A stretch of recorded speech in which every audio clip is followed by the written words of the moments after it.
I earned my degree online at Arizona State University. I chose to get my degree at ASU because I knew that I'd get a quality education, they were recognized for excellence, and that I would be prepared for the workforce upon graduating. To be associated with ASU, both as a student and alum, it makes me extremely proud, and having experienced the program, I know now that I'm set up for success. Learn more at asuonline.asu.edu. Ah, DSW, birthplace of the humble brag. Here, the shoes are so good, no one would ever know how little you paid, if you didn't go telling everyone, that is. And with never-ending options for every style, mood, and occasion, all at really great prices, we'll definitely give you something to brag about. So go ahead, stock up on fresh sneakers from your favorite brands, or try those boots you always secretly knew you could pull off. Find the shoes that get you at prices that get your budget at DSW stores or at DSW.com. Let us surprise you. Hey y'all, it's Hannah McFarland, and you're listening to Like a Farmer. Hey y'all, it's Pat. Welcome to another episode of Like a Farmer. We have a good one today. Hannah McFarland joins the show. We're in Vegas. This is her first time in Vegas. She's doing 2 nights at Resorts World with Riley Green. So we have a lot to talk about there. Talk a little about country music, a little bit outside of country music, maybe some rumors going around. We want to get the truth. We're going to listen to it all. Once again, every single Wednesday, check us out on YouTube or wherever you listen to your audio podcast. Let's get into it. Hannah. Hello. Thank you for coming on the show. Thank you. It's actually been a while. I was checking the DMs on like how long I've been trying to get you on the show. And I want to say the first one was Tampa at the Bull with Connor and that was and with Dylan. Connor and Dylan. That's right. That one was So I appreciate you finally making some time in Vegas. Glad we finally could. Yeah, and first time in Vegas, and I've also never been to a rodeo. So this is this is a bunch of firsts for me. So you're going to go to the rodeo while you're in town, hopefully? I don't know. I hope so. I wonder if I can skip sound check tomorrow and just go to the rodeo. Yeah, why not? Why, when it comes to you never being in Vegas, which is totally fine, was there like a reason why, or is it just one of those things you just never made it out here? Just never made it. Yeah. I feel like there's a lot of fun to be had out here, and a lot of it is probably really scary. So I probably shouldn't spend too much time out here. I'm with you. And then the rodeo side, you say that we were talking maybe last night about it. If you're going to come to Vegas, it can be a place that's not that safe, you know. But why not here with all the cowboys, cowgirls in town? You know, everybody's carrying. This is probably the safest place in the world, at least this time of year. Yes. Here. Right now, it's probably very safe. Yeah. How's when you sit back and just think about like where you're at right now in your music career, like give me a kind of a 60-second overview of like, okay, this is actually legit. This is happening. Like, how do you feel? What are you stressed out about right now? What are you happy about right now? Like, give me the whole rundown of like right now. 60 seconds. That's a hard one. It don't have to be 60 seconds. It's kind of crazy because I feel like so much has happened really in the past like year and a half, 2 years, but just this year alone, 2025 has been insane for me. And I keep saying, I don't know if it'll hit me until I'm sitting in stillness. Like you just go and go and go. And it's hard to find. Of course, I'm grateful and I think about that constantly, but just, you know, I played Red Rocks for the first time. I had my Opry debut. I went on my first arena tour. It's all these things that I feel like as soon as I get a second to sit still, I'm gonna be like, oh my gosh, it's actually happening. Yeah, I mean, I would agree. And how long have you been in Nashville? Like what? Oh gosh, almost 10 years. I moved there in 2016. I know. That's what they say. That's what they say. I mean, I've been there. I think I beat it right at like 9 years. You know, so I went in right before the 10-year mark, but.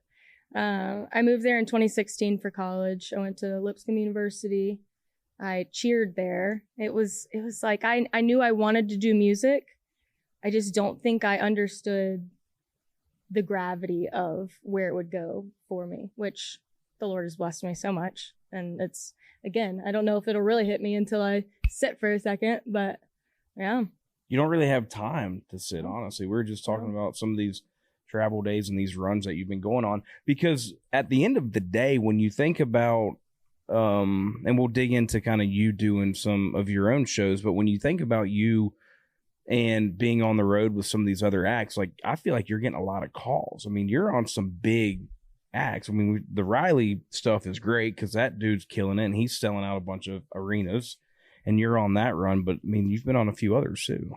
Yeah, it's one of those things that I prayed about for so long, and then all of a sudden it just happened, and it felt like it really did happen overnight, when in the grand scheme of things, I was playing music for 11, 12 years. So it didn't happen overnight, but once it went over that kind of just like edge of the big leagues, it just happened. And I know everybody says it just takes one moment, and it really kind of did. But I've gotten thrown on so many tours, and every single one of them has been, I keep saying it's like, oh, that's my favorite team to work with. Oh, that's my favorite artist to work with. And now I genuinely could not tell you which one was my favorite, because they have all been so incredible. And we just end up being friends, and the artists have kind of taken me under their wing, and I just pick up a little piece of how to do it right from every team. Yeah, and I'm glad you say that word team, because we were talking about it a little bit earlier. Number one, you've got a great team. Shout out Chandler. All of her work. But that is important too. Like at the end of the day, you're with these people 24/7 when you're out on the road. We were just talking about Riley's team, who is just up there as one of the top teams just because of the charisma and energy, and just all of those guys and girls on his team are awesome. But that's just as important as the songs you're putting out, is who you surround yourself with. It takes a village, and you've got to have a crew around you. Even when it comes down to family and friends around you, you really find out who your friends are, because you do need support. Like when you have those long weekends on the road, or you're just feeling down because life is still happening. Life does not stop when you're out working and on tour, just like it is for everybody. So you could be going through breakups and all that kind of stuff, but you're still going out there and you're still pretending like you're not on the stage. But it takes good people around you to remind you that you really do have people that support you as not just an artist, but as a person. And I feel like that's something that Riley's team does really good, is they all care. Like they really care. And even and I've had some hard times on the road with them this year, and one by one they come in my green room and they check on me. They're like, hey, how are you doing? Hey, how are you doing? I'm like, oh, they're seriously the best. But like I said, every artist that I've worked with, they've all been like that with me. I mean, it's been great. I think it's awesome. The other thing, we talk about the people that you surround yourself with. I think one of the bigger things coming into a lot of industries, not just music, but it's social media. Oh yeah. And some of the stuff you're doing has been awesome. The most recent one, what was it? I didn't really get it, a little bit over my head, but you were dancing in the street, or what was, you know what I'm talking about? Yeah. We set up a writer's retreat, and it ended up just doing it at my house. Just had two other writers, Ben Williams. Yeah, Dallas Wilson. Yeah, Dallas Wilson. Oh, that was, what was that? I don't know. Need more coffee. But anyways, those guys, they came over to my house, and we wrote a song the first day, or we wrote two songs the first day, and then the second day we went in and literally spent the entire day at the writer's retreat just goofing off and dancing into my Ring camera and making a fake music video. I was like, oh, the team's not gonna like this. And what did we accomplish? We needed it. Yeah, we got a video. But you need days like that to bring you back down to earth and just be like, wait, okay, this isn't just work, this is fun. And being able to spend time with your friends like that and just build relationships like that just reminds you, yeah, we're here to write, yeah, we're here to work, but like you're really building relationships. It's such a relationship-based industry. Totally agree. Yeah. Did you, growing up, because you grew up in Alabama. You Alabama or Auburn? Auburn. Okay. Why do you say it like that? Like it was a because is that a trick question? No, not at all. I mean, I'm a Gator, so I'm gonna hate it no matter what. Okay, so you don't care. Yeah. No, I'm an Auburn fan, but it's different. It's not just about football. There's just something in the air in Auburn that is just different. It's a community, and my dad went there, my brother went there, so I kind of grew up going there anyways. But yeah, it's not about the football for me. It's about the people there and atmosphere. That. And was country music ever instilled in you? Oh, really early, yeah. Yeah, I can remember some of my first memories.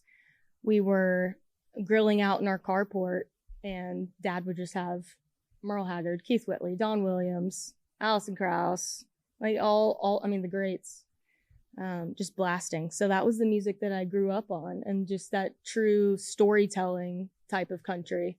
And so when I don't want to say decided I wanted to do music, because I feel like it was something that was put on my heart from the Lord. I don't feel like it's something I just decided to do. But when it started happening, I was like, I want to write songs like that.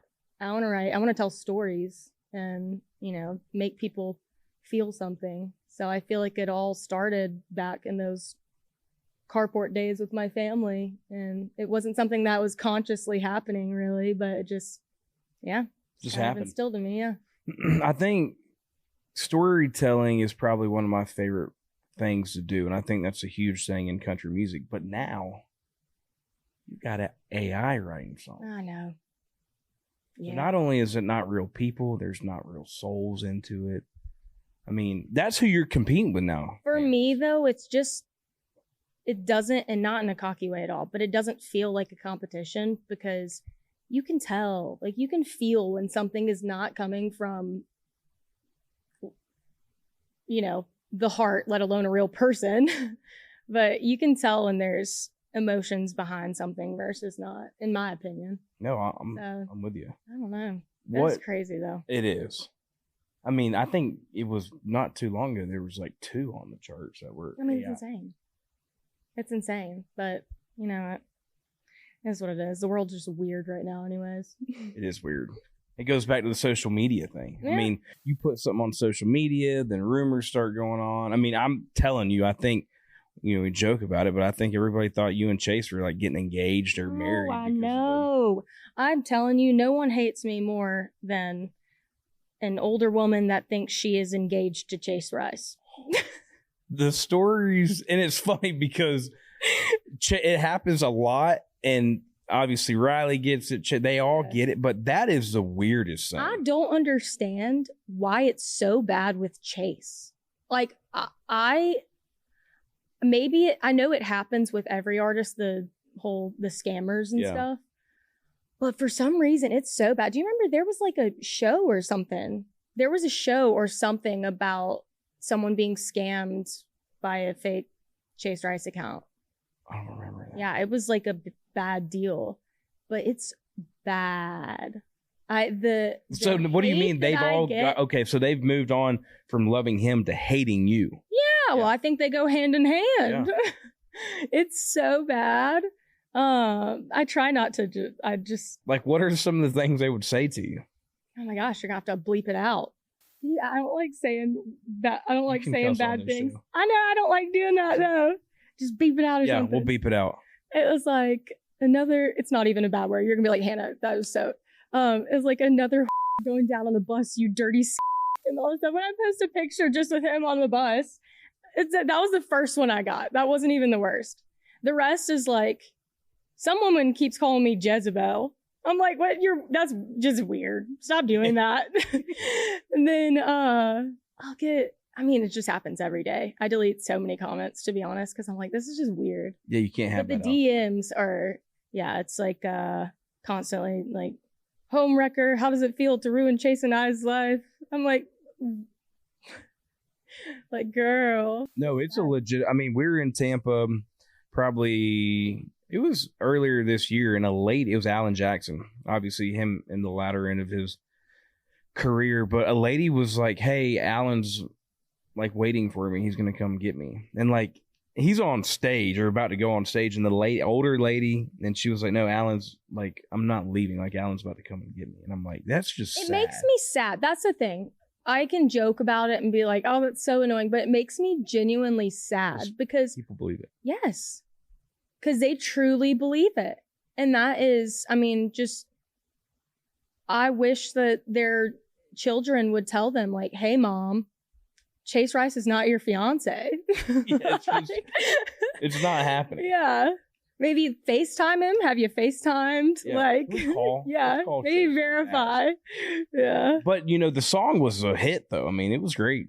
I mean, y'all promoted it well. I really liked that song. That was a fun one. And it just felt different from what we were both doing. So that was refreshing to be able to do that. And just having a song out.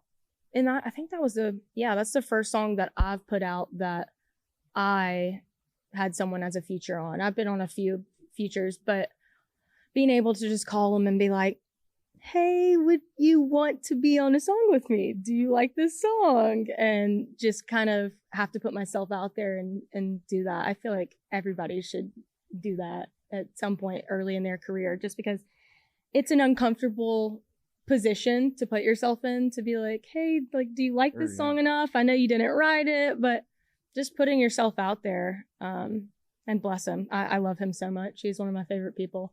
And he said yes. And yeah, it's just, that was really fun. And being able to promote it with him and do the video that we did. Hey, y'all, it's Pat, and I'm excited to welcome Ducks Unlimited to the Like a Farmer podcast.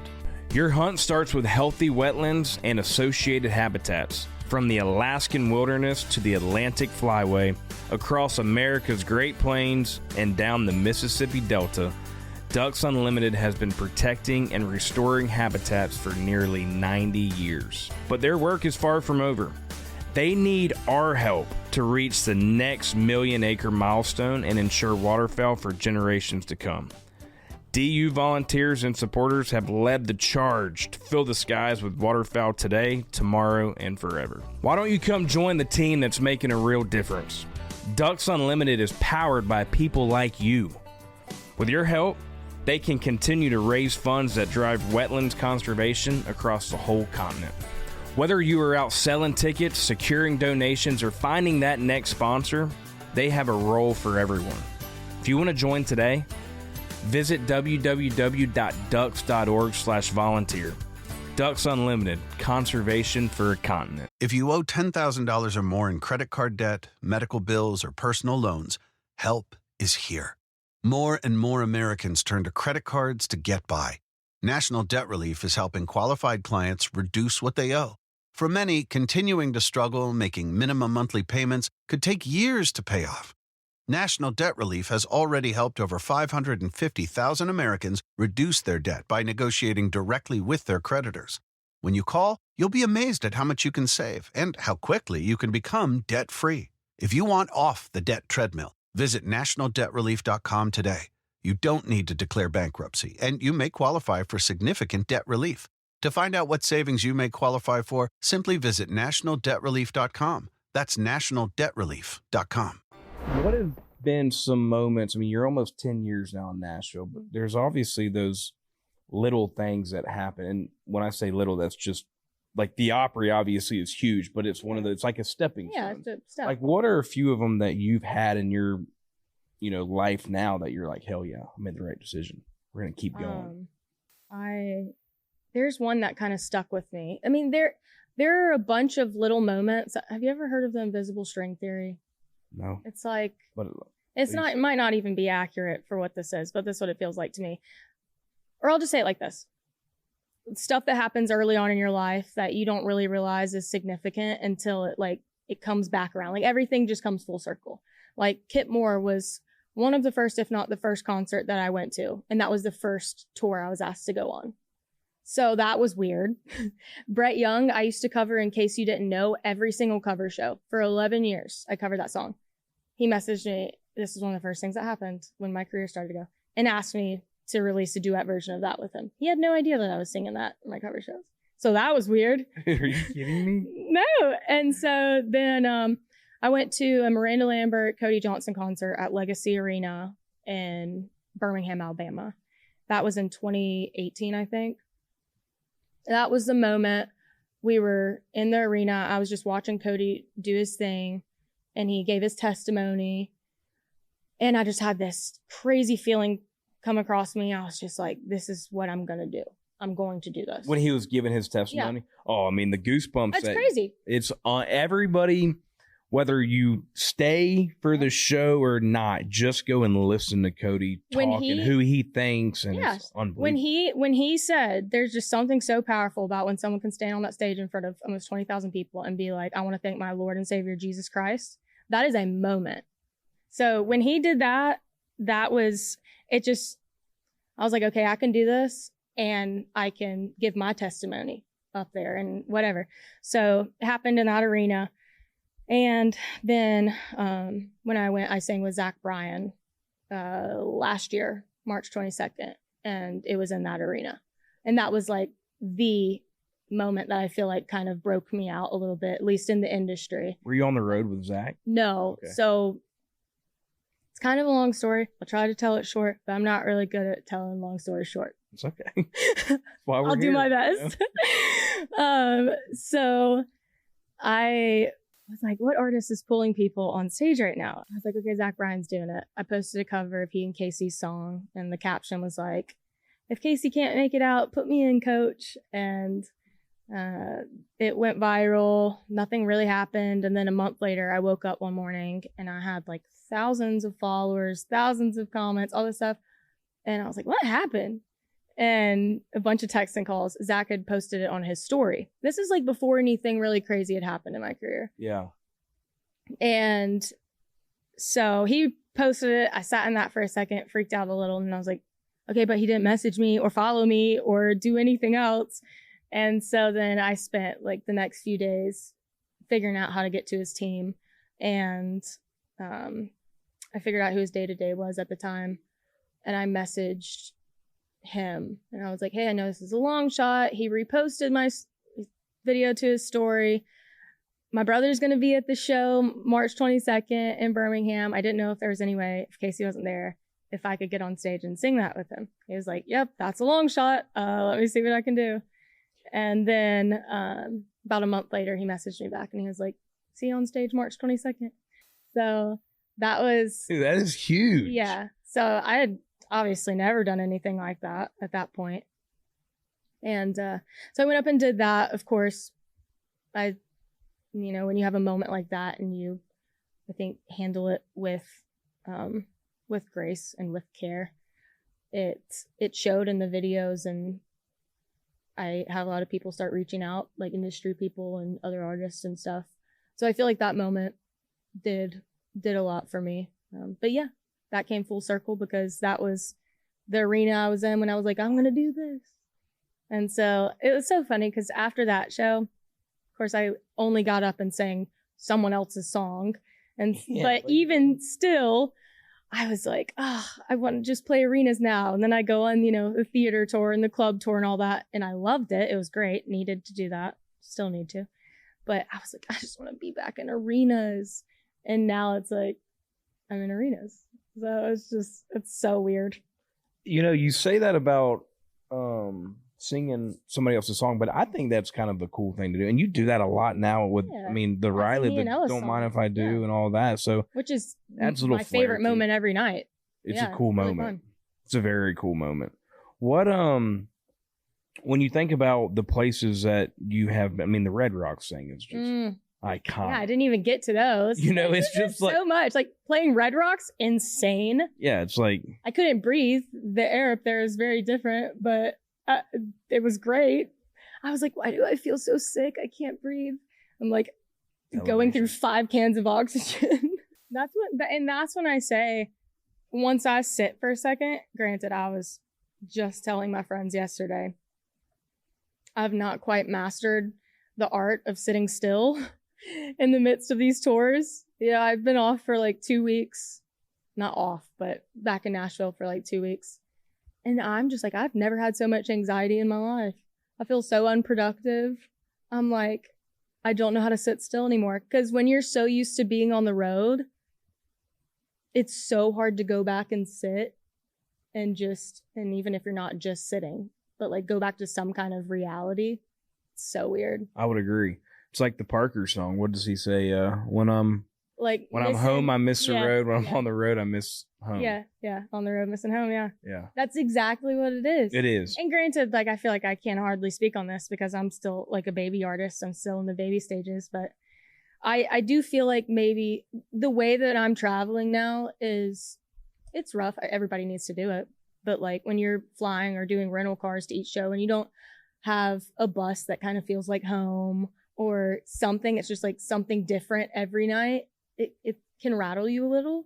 But it's almost harder just to be home now. It's so weird. What do you have when you think about being on the road?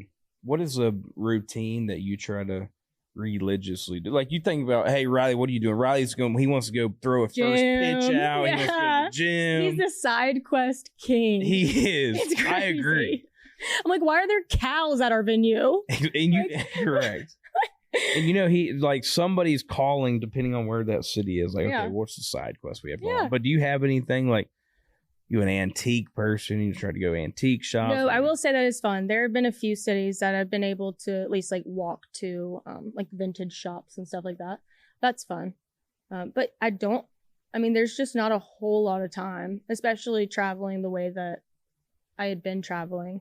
Now, I will say on Riley's tour, they have helped me out so much. I feel like I'm giving their team so much praise. Yeah, we are. You need to like cut all this out and not let them know that I hype them up so much.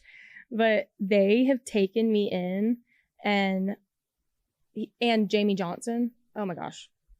He has become like Papa Bear to me on the road. Oh my gosh, he's incredible.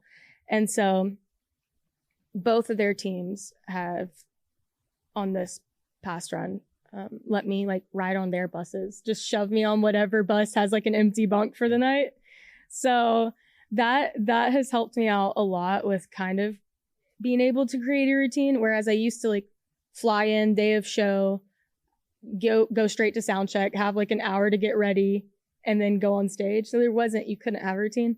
But now when they've helped me so much and I wake up and I'm at the venue, I'm able to like go in, I'll go get coffee. I'll be able to like sit for a second by myself, which helps a lot.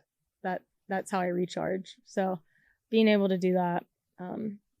But there's not really a strict routine that I've been able to figure out. Yeah, you got to be able to pivot. Yeah. Going back on some of these milestones that have obviously like pushed you like, okay, I'm going to keep doing this. I've done the right thing. What about on the adversity side? Like, have you ever had some stuff that's like, okay, dang, like this is hard? Yeah. No, for sure. Well, like I just said about the other teams kind of taking me in, that can be hard for me because I don't love asking for help. So having to go to them and be like, do you have an empty bunk for tonight?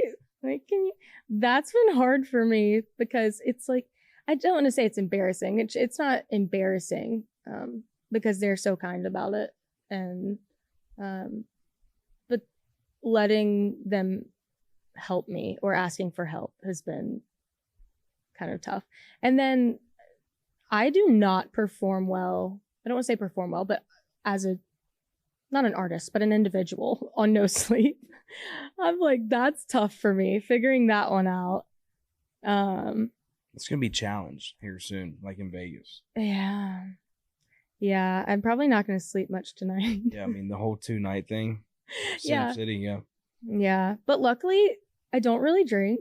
I really don't do anything. So for me, it's just like I would stay up late because I have FOMO. And I just want to see what everybody else is doing. Yeah. You're like living vicariously through their. Yeah, I'm like, that looks so much fun. You're going to feel so sick tomorrow. Yeah. I'm not. Even though like you still stay up as late as them, you're just not out.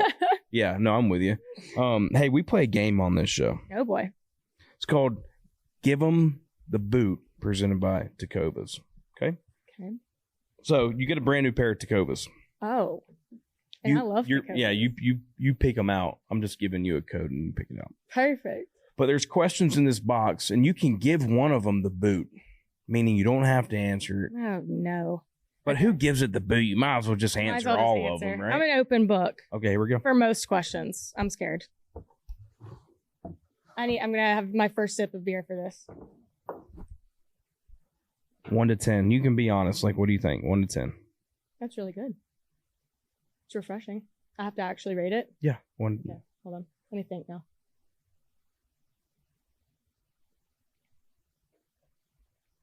I like that because it's light and I could drink that on the boat. So I'm going to give that.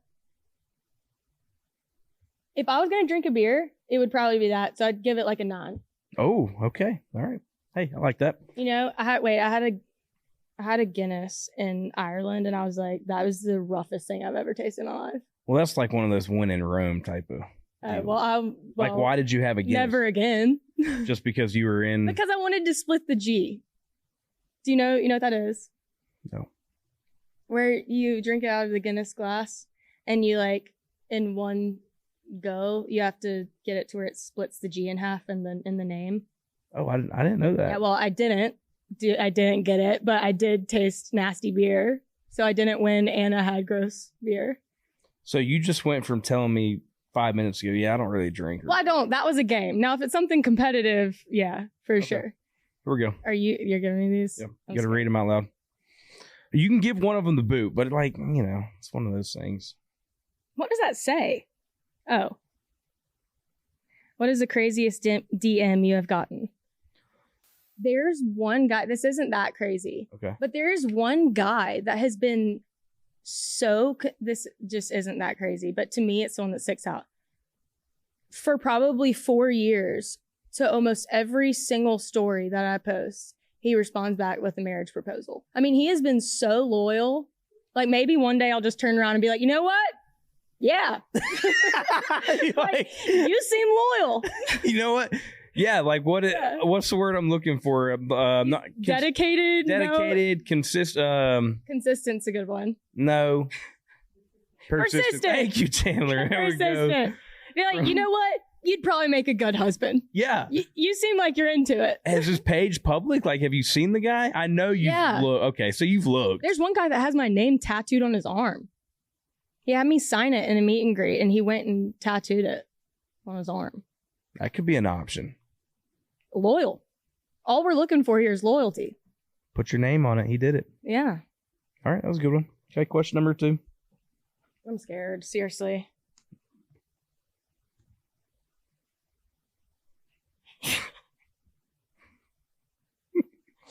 Okay. What's a lyric you wrote that was a subtweet towards someone, and did they ever find out? I'm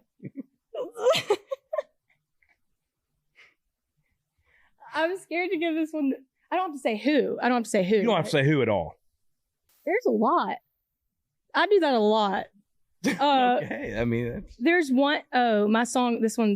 My song "Whiskey into Water" was about someone, and he definitely found out.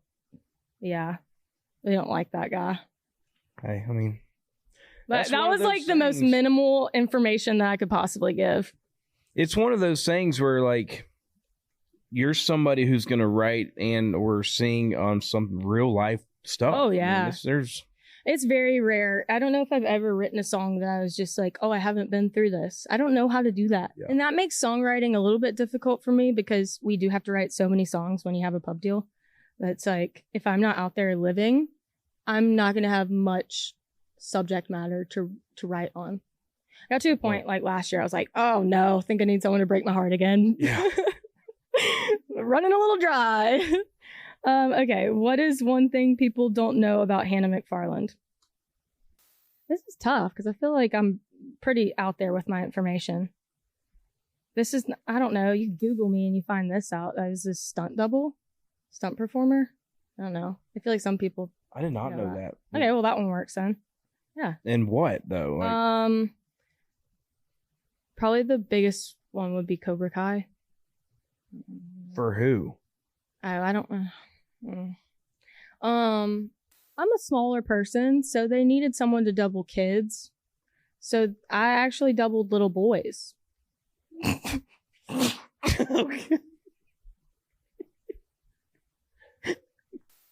I did not know that. Hey, check. We just checked the box. Thank you, Hannah. Okay. Yeah, that was a good one. I like how just like no further information. Okay. Anyway, so double little boys. Who is on your Mount Rushmore of country musicians? I'm gonna need help. How many people are on? Is it 4? I thought at one point in time, so good. I like digging in on that question, but I thought it was 5 a long time ago. It's 4. It's yeah. 4. Okay, so I was all right. So I was right. Keith Whitley, Merle Haggard. I can put girls on there, right? Yeah. What the hell? I don't know. Look, I don't know. Oh. Leanne Womack, Allison Krauss, probably. Oh. Well, that's tough because I want to put Jamie Johnson on there now. I mean, you're giving him his flowers, and maybe when he's hangs it up, we will.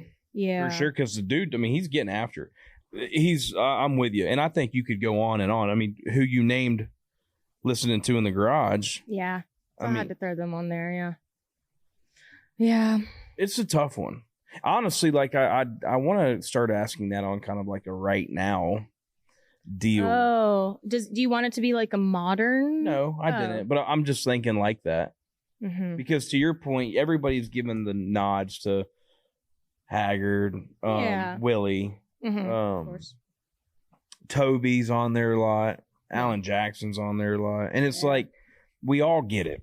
Me and you were saying like 90s, we get it. We wish we were back. I'm gonna do one. This could be fun of like artists right now that I feel like I'm gonna do that. Like maybe like not lesser known, but one artist at least that I cannot stop listening. Joshua Sloan. He would be on. Do you know Joshua Sloan? No, okay, you need to know Joshua Sloan. Okay. He's like this is a good one. It's like this is good. Hold on, let me think about this. Well, that would be a good segment to do actually. Like who are you listening to? Did I just add a new now? segment to your show? Yeah, you did. Okay. Call it the Hannah segment. Yeah, give me credit there. Yeah. Joshua Sloan. Another, of course, they're already making their way. They're bigger than me, but Lacey K. Booth, love. Trying to think who I'm like really. Oh, Ricky Manning is really good too. These are like not necessarily straight across the board country though. These are more like singer-songwriter. I don't know. I'm gonna stop at 3 because I'm gonna panic. I'm gonna just leave the 4th one open on Mount Rushmore to one of the listeners. I agree with that. Hey, comment down below who we need to add. I like that. When you think about today's country, like, is there a lot of collaboration that you're doing right now when it comes to just being in Nashville and being in the business and talking to people? Like, I'm trying to feel like, is it more of a, hey, if I help you, that hurts me type of deal, or do you still see a lot of collaboration going on? I mean, when I started doing the collab stuff last year, I was so cautious about like, oh, I don't want to be the duet girl. I don't want to just, oh, she's on songs with everybody. The feature person. Yeah, the Big feature X. person. Big Right. X is like the feature guy. Right. And another one that I thought about was Lainey Wilson. She did so many features. And so I was able to kind of retrain my brain to like, that's not a bad thing. That just means other artists are signing off on you. So I love doing collabs. Like, I love singing with other people. I love singing harmony. So that's like my thing. Even writing with other artists that I feel like we have a similar way of telling stories. What's your go-to when you think about, singing? Like, did you ever have a go-to, like a karaoke song? No. I wish I could do karaoke. What do you mean? It way too serious. I can't. I literally can't. I take it too serious. If I mess up, Like, I'll be thinking about it. Like everybody else, they mess up and they're like, ha ha, karaoke. I mess up and I'm like, I'm a failure. Yeah, this is my job. Yeah. But like when I say a go-to karaoke song, like, a cover song that you're singing. It used to be Rolling in the Deep by Adele and Before He Cheats, Carrie Underwood. Those are like the most basic though. Yeah. Yeah. But what's the cover that you've been playing on the road a lot? I do a mashup of Neon Moon and Our Song, Taylor Swift. Yeah. Yeah. And do You're Still the One by Shania. Brooks and Dunn, we left them. I mean, Yeah. But those are my road songs right now during my set. But it's hard because I did cover songs for so long. I did 4-hour cover shows for 11 years. So I don't know. No, I'm with you. And you have your own stuff now. It's not a bad thing. Right. But it's also, I do like still doing covers because, like I said, obviously I'm still a bit of a baby artist. So people don't. You gotta quit saying that. No, this person's bigger than me. I'm a baby artist like that. No, it's true. It's true though. I'm still paving my path. Who, like right now, would you say when it comes to a mentor and somebody that you talk to a lot and that helps you a lot, would that be? Jamey Johnson.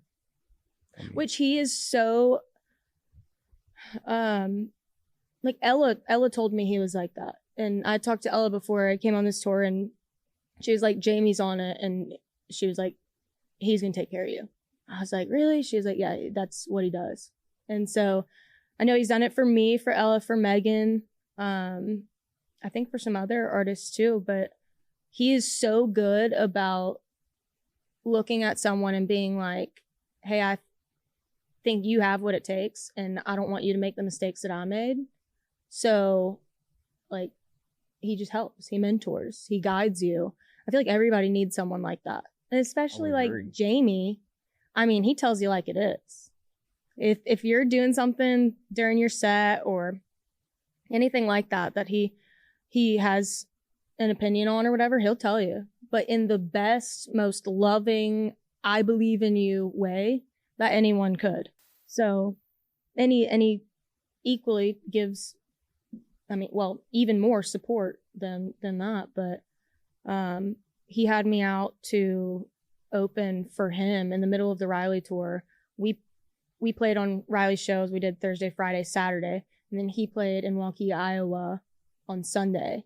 And I was riding their bus anyway, so I was like, I'm just gonna go out and I want to go to the show and see how he runs his. And so we went out and I was just going to watch the show. And as soon as I get there, he goes, hey, I have an idea. I was like, what?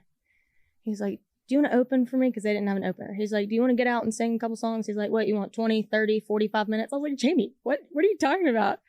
And so I did. I opened for him. And then during his set, he had me up to sing like 7 songs. He had me up to sing In Color with him. He had me to sing, Lead Me Home.